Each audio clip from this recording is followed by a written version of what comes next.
So all of you good evening. అయితే ఈరోజు మనం స్కూల్ అసిస్టెంట్ బయాలజీకి సంబంధించి మన కార్తిక్ బయో అకాడమీ యాప్లో ఇదే ఛానల్లో కేవలం కాన్సెప్ట్ ఓరియంటెడ్లో మాత్రమే చెప్తున్నాము, డెప్త్గా అయితే వెళ్ళట్లేదు. ఏదైతే టాపిక్ తీసుకుని ఆ టాపిక్లో ఉన్నటువంటి కాన్సెప్ట్ అయితే ఎక్స్ప్లెయిన్ చేసుకుంటూ వస్తున్నాము. దాంట్లో భాగంగానే కంటిన్యూషన్ వీడియో అవుతుంది. ఇది ఇంటర్మీడియట్ ఫస్ట్ ఇయర్ జువాలజీ నుంచి ఈ ఇన్ఫర్మేషన్ ఇస్తున్నాను. ఈ ఇన్ఫర్మేషన్ లేదా ఈ వీడియో ఎవరికైతే అవైలబుల్గా ఉంటుందో, అంటే ఎవరైతే యూస్ఫుల్గా ఉంటుందో వాళ్ళు మాత్రమే చూడండి. మిగతా వాళ్ళు అనవసరం ఉన్న స్కిప్ చేసేవచ్చు. అయితే చూసిన తర్వాత నెగిటివ్ కామెంట్ దయచేసి పెట్టవద్దు. మీకు ఇష్టం ఉంటేనే వీడియో చూడండి, లేకపోతే స్కిప్ చేసి మీ పనులు మీరు ఉండండి. అయితే ఇక్కడ మనకి ఇంకో ముఖ్యమైన విషయం అనేది వీడియో మధ్యలో మీకు చెప్తాను. అయితే ఇక్కడ మనకి ఇంటర్మీడియట్ జువాలజీ ఫస్ట్ ఇయర్ నుంచి కొన్ని క్లాసిఫికేషన్ వర్గీకరణ అంశాల గురించి లాస్ట్ వీడియోలో డిస్కస్ చేశాము. మరి ఇక్కడ లాస్ట్ ఒక బిట్ వచ్చింది. ఈ వీడియో చూస్తే మనకి ఖచ్చితంగా ఒక బిట్ అనేది వస్తుంది. లాస్ట్ కూడా ఇదే ఏరియా నుంచి స్కూల్ అసిస్టెంట్ బయాలజీ వారికి బిట్ ఇవ్వడం జరిగింది. మరి ఈ వీడియో అనేది తెలంగాణ ఏపీలో ఉన్నటువంటి ఏపీ అభ్యర్థులకి, తెలంగాణ డిఎస్సి అభ్యర్థులకు కూడా ఉపయోగకరంగా ఉంటుంది. దీనిలో డౌట్ ఏం లేదు. ఎందుకంటే రెండు సిలబస్ ఒకటే కాబట్టి, సిలబస్లో మార్పులు లేవు కాబట్టి ఏపీ తెలంగాణ ఒకటే, మెథడాలజీ అయినా కంటెంట్ బయాలజీ అయినా అన్నీ ఒకటే, మీరు భయపడక్కర్లేదు. ఇది ఆంధ్రప్రదేశ్ అభ్యర్థులకు ఉపయోగపడుతుంది, తెలంగాణ అభ్యర్థులకు కూడా ఈ వీడియో చాలా చక్కగా ఉపయోగపడుతుంది. ఓకే, అయితే ఇక్కడ చూద్దాము. వర్గీకరణ అంతస్తు గురించి మనం మాట్లాడుతున్నాము. డైరెక్ట్ పాయింట్లో వచ్చేస్తున్నాను. అయితే ఇక్కడ ఒక బ్రాంచ్ ఇచ్చాడు, సిస్టమాటిక్స్ అని చెప్పాడు. మరి సిస్టమాటిక్స్ అంటే ఏంటి? విస్తృత జీవ వైవిధ్యం గురించి తెలిపే శాస్త్రం. విస్తృతమైనటువంటి జీవ వైవిధ్యాన్ని గురించి తెలిపే శాస్త్రాన్ని మన సిస్టమాటిక్ అని చెప్తాము. సో ఇక్కడ ఏమంటున్నాడు? జీవ వైవిధ్యం అంటే ఒక ప్రత్యేకమైనటువంటి పరిస్థితుల్లో ఒక ప్రదేశాల్లో కొన్ని జీవులు అనేవి డిస్ట్రిబ్యూట్ ఉంటాయి. ఒక ప్రదేశంలో ఉన్నటువంటి ప్లాంట్స్ కావచ్చు, యానిమల్స్ మొత్తాన్ని కలిపి మనం జీవ వైవిధ్యం అని చెప్పొచ్చు. కాబట్టి ఆ విస్తృతంగా ఉన్నటువంటి జీవ వైవిధ్యాన్ని చదివే లేదా తెలిపే శాస్త్రాన్ని మనం ఏమంటామంటే సిస్టమాటిక్స్ అని చెప్తాము. మరి ఈ సిస్టమాటిక్ ఇంకేం చదువుతుంది? మనకి ఏం చెప్తుంది? జీవ సమూహాల మధ్య ఉండేటువంటి పరిణాత్మక సంబంధాలని, ఎవల్యూషనరీ రిలేషన్షిప్ని డిస్కస్ చేస్తుంది. కాబట్టి సిస్టమాటిక్స్ అనేటువంటి ఈ బ్రాంచ్ ఏం చేస్తుందంటే జీవ సమూహాల మధ్య ఉండేటువంటి పరిణామంలో ఉండేటువంటి సంబంధాలను తెలుపుతుంది. అంటే జీవ సమూహాల మధ్య ఉన్నటువంటి పరిమాణాత్మక సంబంధాలను తెలుపుతుంది. అంటే పరిణామం ఎలా చెందాయి అని ఆ విషయాన్ని కోణంలో మాత్రమే ఇది డిస్కస్ చేస్తుంది. అది సిస్టమాటిక్స్ గురించి.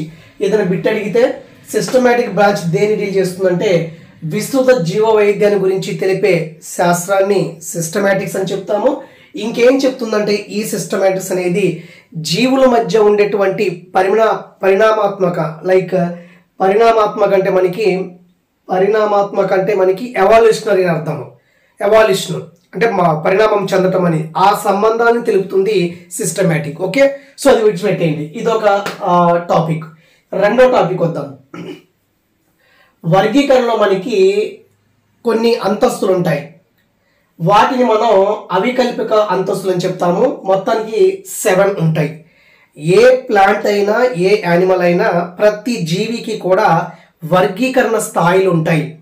సే ఫర్ ఎగ్జాంపుల్ మాన్జిఫెరా ఇండికా అనేటువంటి ప్లాంట్ ఉందనుకోండి, దానికి ఒక వర్గీకరణ ఉంటుంది. అంటే జాతి ఏంటి, ప్రజాతి ఏంటి అనేటువంటి మీకు వర్గం వరకు ఉంటుంది. అదే హోమోసేపియన్స్ మానవుడు, మన సైంటిఫిక్ నేమ్ కూడా మనకి జాతి ఏంటి, మన ప్రజాతి, మన కుటుంబాలు, మన క్రమాలు అన్నీ ఉంటాయి. కాబట్టి ఎగ్జామ్ పాయింట్ ఆఫ్ వ్యూలో వర్గీకరణలో యాక్చువల్గా ఎన్ని అవికల్పక అంతస్తులు ఉన్నాయి అంటే జనరల్గా 7 ఉంటాయి. కొన్ని 3D అంటే వేరే వర్గీకరణ కొన్ని ఉంటాయి. 3D డైమెన్షన్ వర్గీకరణ అది మనకు అవసరం లేదు. కానీ వర్గీకరణలో ఉండేటువంటి అంతస్తులు, అవికల్పక అంతస్తులు ఎంత అంటే మనకి 7 స్టేజ్ అని చెప్తాము. సో వర్గీకరణలో ఉన్నటువంటి అవికల్పక అంతస్తులు ఎన్ని అంటే 7 అవుతుంది. ఆ 7 ఏంటి? ఫస్ట్ జాతిలు, తర్వాత ప్రజాతి, ఫ్యామిలీ, ఆర్డరు, డివిజను, తర్వాత ఫైలము, కింగ్డము వస్తుంది. కాబట్టి ఇక్కడ ఈ వర్గీకరణలో మొత్తం 1 2 3 4 5 6 7 అవికల్పక అంతస్తులు ఉన్నాయి. ప్రతి జీవికి కూడా ఈ వర్గీకరణ స్థాయి అనేది ఉంది. అంటే ఒక్కొక్క స్థాయిని మనం టాక్సాన్ అని చెప్తాము. మీకు తెలిసిందే. జాతులన్నీ కలిసి ప్రజాతులు, ప్రజాతులన్నీ కలిసి కుటుంబాలు, కుటుంబాలన్నీ కలిసి క్రమాలు, క్రమాలన్నీ కలిసి విభాగము, విభాగం అనేది వర్గం. సో వర్గం అంటే మనకి జంతువు సంబంధించింది.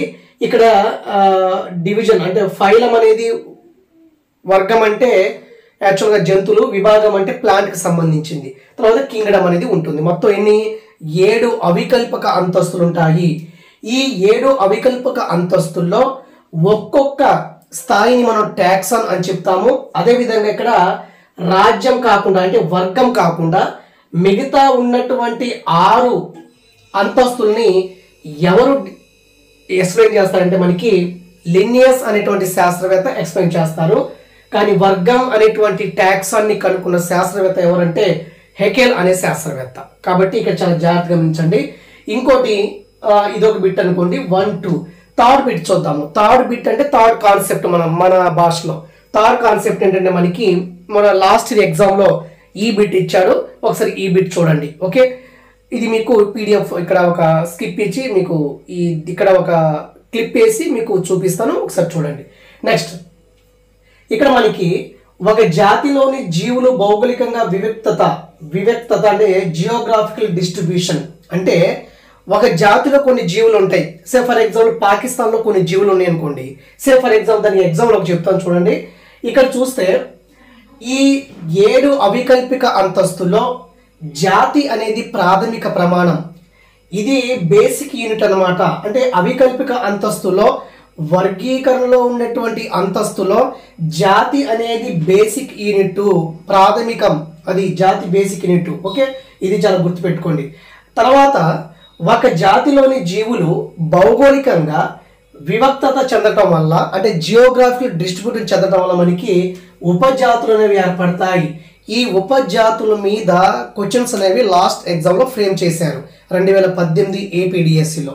అంటే ఉపజాతులు ఎలా ఏర్పడతాయి? ఒక జాతిలోనిటువంటి జీవులు భౌగోళికంగా వివక్తత అంటే ఒక ప్లేస్లో ఉన్నటువంటి, ఇప్పుడు ఫర్ ఎగ్జాంపుల్ కాకి ఉందనుకోండి. ఈ కాకి అనేది ఈ బర్డ్ అనేది ఈ కాకి అనేది పాకిస్తాన్లో ఉంటుంది, అట్ ద సేమ్ టైం మయన్మార్లో ఉందనుకోండి.